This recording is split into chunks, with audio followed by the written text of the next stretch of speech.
So, good morning everyone. I'm here to talk to you about common mistakes. So, a couple of months back, the IFC, there was a pre-selection committee meeting in relation to this conference, and that's where I made my first mistake. I said that wouldn't it be a good idea to do a session on mistakes? And because I suggested it, I then got stuck with it. So, always be aware of mistakes all around us. I want to start by playing a simple piece of music.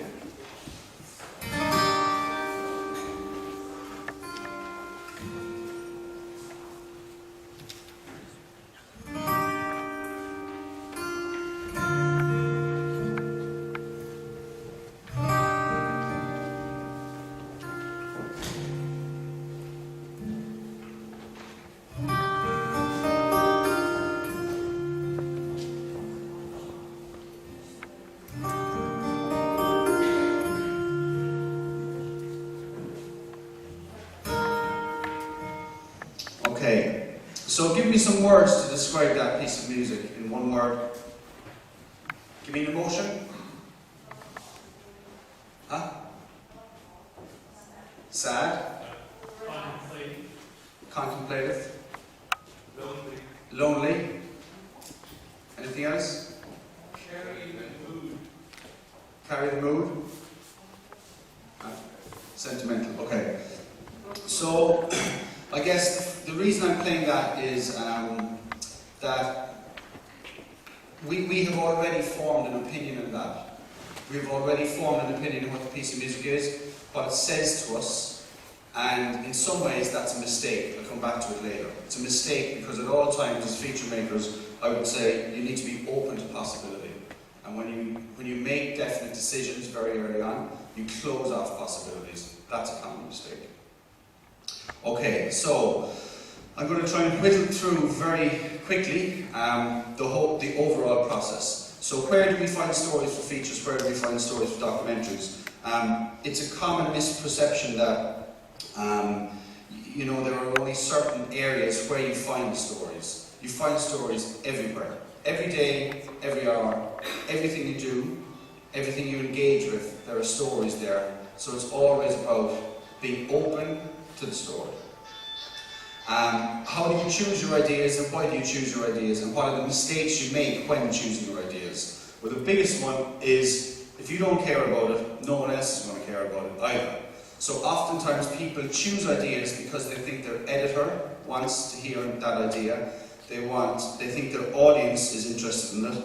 They're not good enough reasons. That's a mistake. If you're not interested, it's not going to be the best product it can be. In very simple terms, you need access.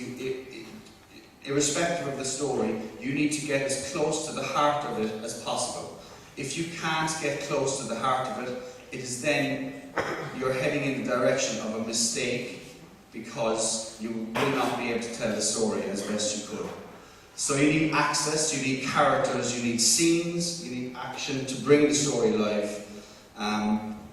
And oftentimes we deal with a lot of stories in RTE. We get pitches in from freelancers and from other staff, and they might just try and tell us their idea. It could be 300 words, it could be 1,000 words, it could be 5,000 words. Sometimes it's almost a thesis. If you can't sum up your idea in 2 words, you don't know what your idea is. Very simple. That takes a lot of time to narrow down the focus. But it's a mistake not to know what it is when you're starting out.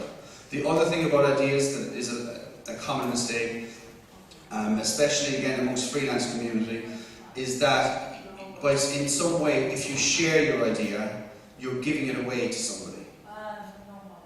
That's not what happens. When you share your idea, it starts to grow, it starts to develop. You get feedback on it, you get reaction to it. You can see, are people interested in this, are they not? So I would encourage you always to share your ideas and challenge yourself because it will keep you on your toes. If you're afraid of swimming, you will understand, you will be able to tell that story better than a lot of people because you understand what's at the heart of it. A fear of water, a fear of swimming. That's not to say as a producer, it is going to be a story about you, but you will challenge yourself by having to get into the water.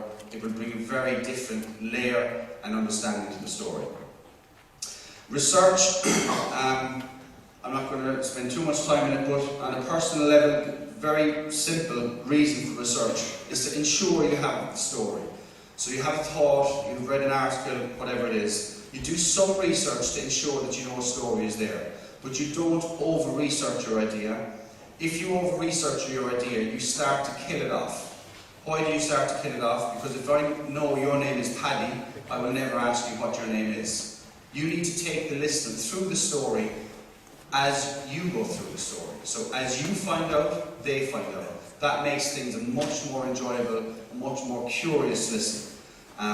So just always be aware of that you can over-research and you can kill your story. The fear.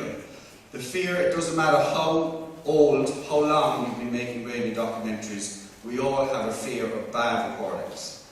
And I'm just going to go into recordings a tiny bit, just the mechanics of them, but essentially recording should be an extension of yourself. You need to not be afraid of your microphone, you need to be not afraid of your recording equipment. I know these are simple things. How do you not become afraid of it? Spend 24 hours with your recording gear. Go home at the weekend, wear your headphones for 24 hours. Go to sleep, go to the toilet, cook your breakfast, eat your dinner, go outside, go on a bicycle, go whatever life takes you during that day. Bring your recording equipment with you. You do not find these things out when you're in the middle of an interview, in the middle of a documentary. Become comfortable with your equipment. So, very simple mistake. In recordings, generally speaking, we have two XLR inputs, a left and a right. If you don't know which is your left and which is your right cable, you reverse the stereo image. So I walk into a farmhouse and the cows are on the left and the calves are on the right. I have my cables plugged in. The following day I go there, I've switched my cables around, now the cows are on the right, so on and so forth. Mark your cable, very simple. Left is red, or whatever the colour works, you stick with that. So you keep the same stereo image all the time. Microphones, here we have a microphone top left. The common mistake that I find myself having made in the past and other people with whom I work is that your microphone is not just your microphone. Your microphone is the top of your microphone through to the XLR input to your machine. All the cable, you treat all the cable as your microphone. If you don't treat the cable as your microphone, because it impedes the sound going into the machine, you will get lots of cable noise. You won't respect the machine, you won't respect the mic. So you understand. In very simple terms, I know lots of us buy different equipment. Sometimes it can be how good is your gear, how big is whatever. And if you go to stations, public service broadcasters, they will give you equipment and you need to figure out what it is. You need to understand what the pattern of your microphone is. Very simple. If you understand it, then you know how to use it. Cardioid is the most common, omnidirectional, so on and so forth. Very simple terms, if you get a microphone you don't know too much about, fix it in a point of the room, walk towards it, put your machine recording, walk towards it, find out where's the pickup point. Okay, I'm starting to come on mic, I'm starting to come on mic. Okay, I need to be this close. Very simple, but understand your gear and know where your microphone is looking. Can you just turn off the light there for a very quick moment? All the lights. No. Can you dim down the lights even, just for a sec? Just a moment. Cool. Okay, just while that's happening. Metering at the bottom. Again, it's a very common mistake that levels are incorrect. We hear it a lot in a lot of the work we assess. So at a very basic level, on any meter, on any machine that you record, you want your level to be roughly -18. How do you set that? I would set it off my own voice. And then, I get into it in a little bit longer, that's your starting point in terms of your level. So you don't want to be at a machine flicking things up, flicking them down, so on and so forth. I'm not going to get the light here, but if you think about your microphone, I think sometimes we have a misconception about what a microphone is. How I think of a microphone is it's an instrument through which sound passes, but that is not just a microphone, that is also a camera. Okay, so in very simple terms, if I'm to take this light, if I have the light here 6 inches from my face, that's the picture I am painting. If I start to pull it out, I I'm creating more of a picture, so on and so forth. So think of it as a way into your sound. Let's play some tiny pieces of music or examples. So I was talking about the cable. This is what it sounds like if you don't use your cable correctly.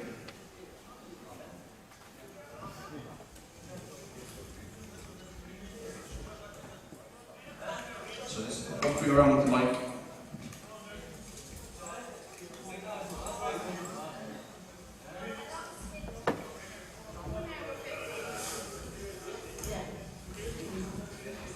Okay, there's no need for that. It's the simplest thing not to do. This is just a very quick overview of frequency, of where the sounds that we capture as radio feature makers, as radio documentary makers. On the left you have amplitude. Amplitude is how loud the sound is. And on the top you have the frequency. It's where the sound resonates, rests in the environment. Human ears can hear between 20 and 20,000. Okay? Human voices, normally, like I'm speaking now, they're towards the bottom. They're 1,000. Women are a little higher. Birds are up the top, so on and so forth. Okay? So you just need to, I'll get to why you need to understand this a small bit, but the mistake you can make is that all sound is sound. It's not. There are parts of the frequency cycle. It's a big sound scale. Okay, this is where the sound comes from a human. Okay, here we have the chest, and that's the cavity. That's where the sound resonates. You can see this is a musical scale. As you move up through the scale, the sound, where the sound comes out of your body, changes. Okay, and that changes how you microphone somebody. That changes how you try to capture not only the voice, but the character of somebody. So if it's an older man, you might record him down here. This microphone doesn't have enough pickup. But you want to get the chest. You want to hear what's happening in here. Because he might be a smoker. He might have gone through whatever. You will hear it in his voice.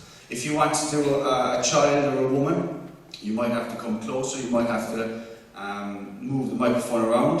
Where you place the microphone, a lot of times you get pops, bops. I would typically interview people from underneath. That way I'm shooting. What's the microphone doing? The microphone is looking this way to capture the sound. Where's the sound coming? It's going all the way around. So I'm capturing all the parts of the sound. If somebody is singing, they're going to be moving through a scale a lot more. So you don't keep the microphone in the same place you would for speech. You put it back and you try and, what you're trying to do is capture all of that headspace and the chest cavity and everything. So sometimes you might find yourself recording a documentary, somebody starts singing, you react to it with your microphone. You don't treat that like you would a spoken voice. I want to just play a tiny excerpt from a guy, an older gentleman, who has... They describe it there, got the rail of Jersey, as a 24-year-old cycling dynamo, Okay, do you hear the rasp in his voice? You want that rasp. That rasp is starting to tell you something as a listener that the words are not telling you. That's where you make a mistake if you treat his voice like you would a child's voice. I've never seen anything like that, will you? It took me years to get to this place. I don't know where I first heard of Mick Murphy. It might have been in a pub somewhere or on a building site in London. But all of this was pure phenium to me, and that's why the two of us came down here to find him. Is it going to rain? Probably. It's going to rain anyway. You tell the time. Okay, you can hear the register of the voices after changing. The detail that we're getting as a listener is after changing just there because we're in a scene and so the microphone isn't as close. Okay? Headphones, very simple. You never, ever, ever, ever, ever take off your headphones. There is never an excuse to not wear headphones. Ever. End of. You do not, if you're a cameraman and I employ you, I don't send you out, I don't send you to shoot video for me and I don't tell you to close your eyes. That's what you do when you don't wear headphones. I don't understand why somebody would think that headphones aren't one of the most fundamental aspects of radio. So you never take off your headphones. How you set your headphone level, again a common mistake. How I set my headphone level is I turn on my machine, I turn off my headphone level. I look at my level meter, I say, okay, this mic, I want roughly the -18 that I was talking about on the level meter. I place it maybe 6 inches back, normal kind of distance that I would be interviewing somebody else on. And then I start to turn my headphone level up. And at the point at which my headphone level takes over from the outside noise, that is my correct headphone level. Why is it my correct headphone level?